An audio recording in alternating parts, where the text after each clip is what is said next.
Assalamualaikum warahmatullahi wabarakatuh. Kami dari Prodi Depa Teknik Elektronika Politeknik Negeri Bandung akan mempresentasikan hasil Project Based Learning mata kuliah Mekatronika dengan judul Sprytron Robot Penyiram Tanaman secara otomatis. Kami dari kelompok Digidau beranggotakan saya Aditya Yusuf Pratama, lalu ada rekan saya Doni Aulia, lalu ada Raffi Aldika dan Samuel Siregar. Latar belakang dari kami mengembangkan proyek ini adalah perkembangan teknologi otomasi di bidang pertanian mendorong penerapan sistem yang lebih efisien, khususnya dalam penggunaan air dan tenaga kerja. Ketersediaan air yang sesuai dengan kelembaban tanah sangat berpengaruh terhadap pertumbuhan tanaman, sehingga penyiraman yang tidak tepat dapat menyebabkan pemborosan dan penurunan kualitas tanaman.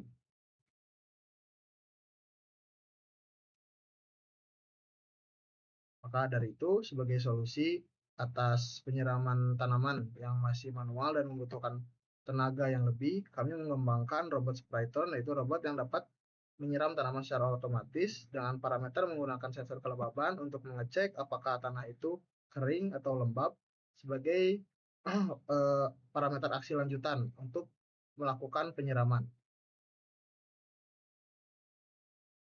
Adapun beberapa tujuan dari proyek yang kami buat, yang pertama itu merancang dan merealisasikan robot penyiram tanaman mobile berbasis konsep mekatronika, lalu mengimplementasikan sensor kelembaban tanah sebagai dasar pengambilan keputusan penyiraman otomatis.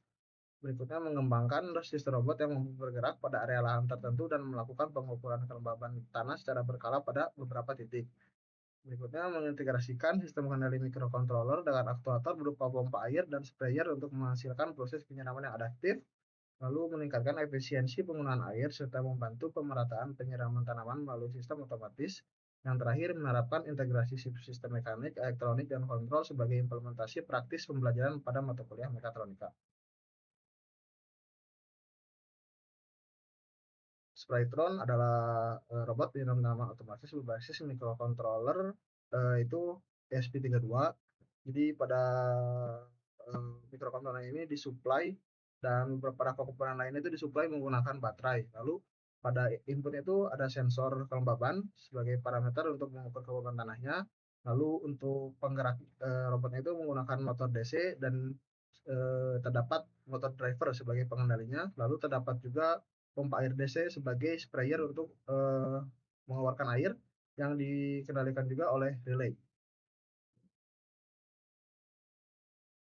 Nah, di sini terdapat sebuah gambaran umum dari proyek yang kami kembangkan. Di sini terdapat sensor kelembaban tanah dan lalu lanjut ke microcontroller. Kami menggunakan SP32 yang disuplai oleh baterai sebagai sumbernya. Lalu di sini ada pada aktuator ada motor DC dan pompa air DC yang masing-masingnya dikendalikan jika motor DC itu menggunakan driver motor dan pompa air DC menggunakan relay. Terdapat batasan masalah pada proyek yang kami kembangkan. Yang pertama itu robot beroperasi pada area lahan skala kecil menengah karena ini masih prototipe. Yang kedua ada sistem menggunakan sensor soil moisture sebagai pengukur kelembaban tanah. Yang ketiga robot menggunakan sistem penggerak roda. Yang keempat tangki air berkapasitas kurang lebih 300 mili. Yang kelima radius penyemprotan efektif sekitar kurang lebih 40 cm. Lalu yang terakhir ada interval pengukuran ditetapkan setiap kurang lebih 1 meter sekali. Baik, berikutnya dapat dilanjutkan oleh rekan saya semua. Baik, yang selanjutnya ada spesifikasi alat hardware yang kami gunakan, di mana yang pertama ada sensor soil moisture yang kami gunakan untuk mengukur kelembaban tanah, lalu ada sensor suhu DHT22, selanjutnya ada ESP32 sebagai mikrokontroller yang kami gunakan, selanjutnya ada baterai lithium 2 volt sebagai sumber power yang kami gunakan, selanjutnya ada driver motor L298M sebanyak 2 buah, ada motor DC 12 volt sebanyak 4 buah, terdapat motor servo, terdapat modul relay sebanyak 1, ada sensor ultrasonik, lalu ada modul step down, modul charging, tangki air mini sebesar 300 mm, lalu ada nozzle mini sebanyak 4 buah, dan roda robot mini sebanyak 4.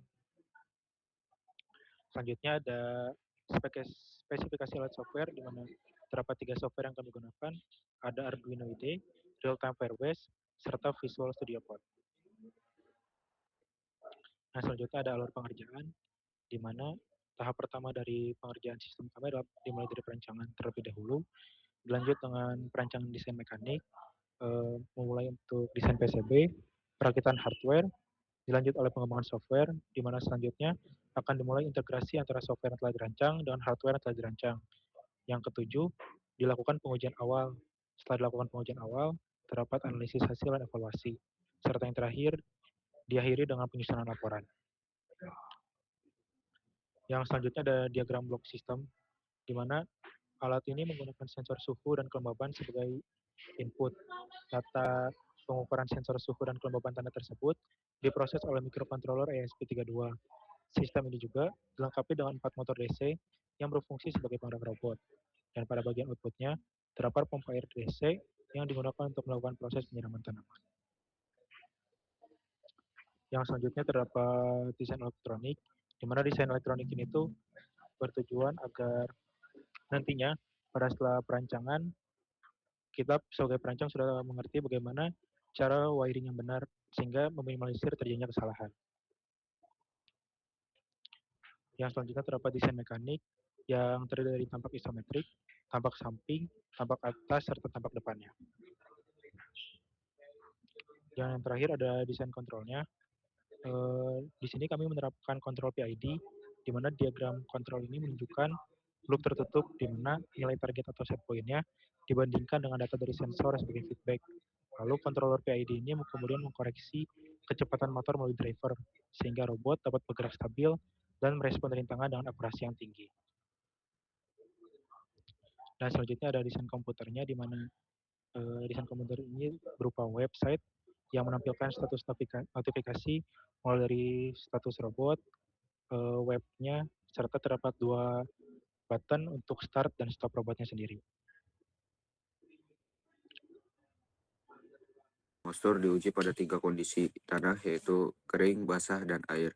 Pada kondisi kering, pembacaan sensor soil moisture yaitu berada pada rentang 0-30%, pada kondisi basah berada pada rentang pembacaan 60 hingga 80%, dan pada air rentang pembacaan 80 hingga 100%. Hal ini membuktikan sensor kelembapan tanah dapat bekerja dengan segimana mestinya. Lanjut. Itu dilakukan pengujian driver dan motor DC. Di sini kita sudah melakukan pengujian untuk berbagai arah yang dapat dilakukan oleh motor ini, yaitu semua motor maju, semua motor mundur, sisi kanan maju, dan sisi kiri mati untuk merepresentasikan belok kiri, dan sisi kiri robot maju, serta sisi kanan robot mati untuk merepresentasikan belok kanan, dan semua arah ini dapat bekerja dengan baik sehingga driver dan motor DC dapat digunakan untuk kedepannya. Setelah melakukan pengujian motor DC, kita melakukan pengujian pompa DC, di mana langsung diberikan tegangan 12 volt untuk mencari tahu apakah pompa ini dapat bekerja dengan baik dan tidak adanya keterbalikan arah aliran air. Lanjut.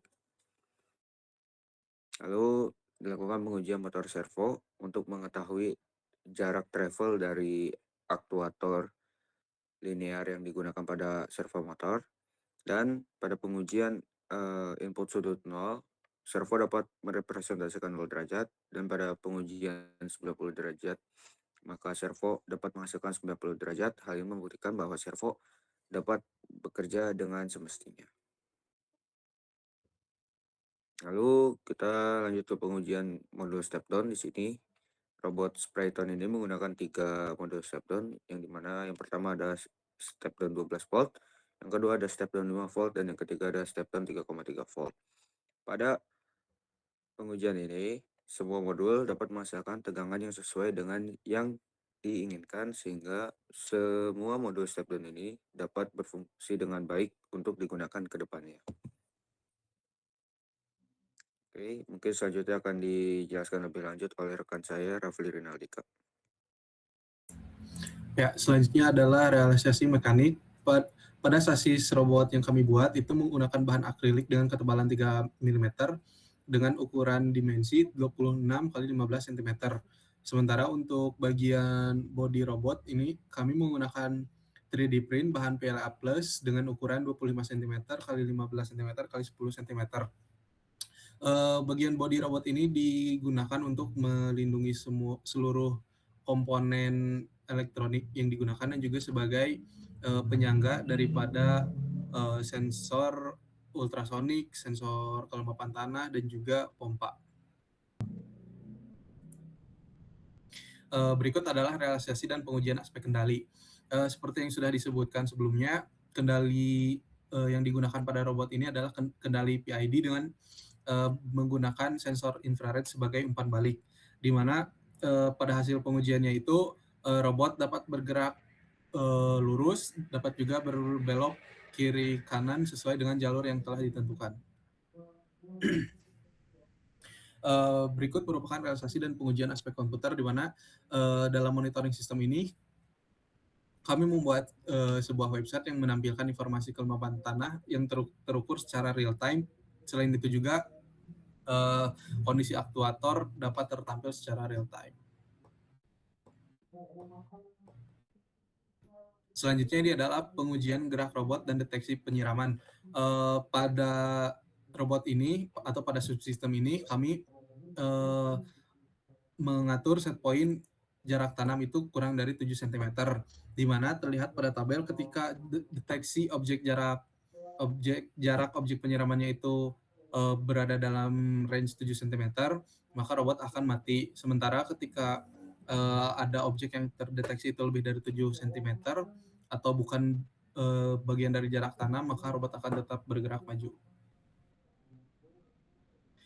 Oke, selanjutnya ini adalah pengujian subsistem pergerakan mekanik linear aktuator, deteksi kelembapan tanah, penyiraman, dan gerak maju robot, atau ini adalah merupakan subsistem penyiraman. Terlihat pada tabel ketika kelembapan tanahnya itu kurang dari 40% atau kondisi kelembapan tanahnya yang terbaca itu 35%, maka kondisi pompa on dan juga kondisi gerak robotnya off. Nah, akan tetapi ketika kelembapan tanahnya lebih dari 70% seperti yang terlihat pada tabel itu sebesar 85%, maka kondisi pompanya off dan juga robot akan kembali bergerak maju. Berikut merupakan dokumentasi pengujian prototipe. Kaleng ini diasumsikan sebagai jarak tanam. Ketika robot mendeteksi jarak tanam kurang dari 7 cm, maka robot akan berhenti. Kemudian melakukan subsistem yang kedua, yaitu subsistem penyiraman, di mana terlihat servo mampu menurunkan sensor kelembapan tanah dan juga melakukan penyiraman karena terbacanya itu kelembapannya kurang dari 40 cm. Kemudian pada jalur kami memberikan obstacle berupa speed bump dan juga karena jalur ini tuh diasumsikan karena pada lahan sesungguhnya itu tidak mungkin rata menyeluruh, pasti akan ada saja kerikil atau gundukan, sehingga hal ini tuh perlu dites apakah robot mampu melewati obstacle atau tantangan-tantangan yang ada. Kesimpulannya, pertama, perancangan Sprayton robot penyiram tanaman otomatis berhasil dilakukan dengan mengintegrasikan subsistem mekanik, elektronik, kontrol, dan komputer menjadi satu sistem Megatron yang utuh. Perancangan meliputi penyusunan diagram blok, diagram mekanik, desain elektronik, desain kontrol, serta pemrograman berbasis ESP32 sehingga sistem mampu mendukung proses penyiraman tanaman secara otomatis. Yang kedua, hasil pengujian menunjukkan bahwa seluruh komponen elektronik seperti ESP32, sensor-sensor, dan juga aktuator mampu bekerja sesuai dengan fungsi yang dirancang. Seluruh komponen memberikan hasil yang baik sehingga dapat diintegrasikan menjadi sebuah sistem robot penyiram tanaman yang stabil. Pengujian sistem secara keseluruhan membuktikan bahwa Spraytron mampu bergerak secara otomatis, mendeteksi kondisi kelembapan tanah, serta melakukan penyiraman sesuai kebutuhan tanaman. Hal ini menunjukkan bahwa penggunaan bahwa integrasi seluruh sistem telah berjalan dengan baik dan mampu meningkatkan efisiensi penggunaan air serta mendukung proses penyiraman tanaman yang lebih merata dan adaptif. Baik, sekian mata pemaparan hasil project based learning mata kuliah mekatronika dari kami kelompok digital. Cukup sekian dari kami. Kami undur diri. Terima kasih atas perhatiannya. Wassalamualaikum warahmatullahi wabarakatuh.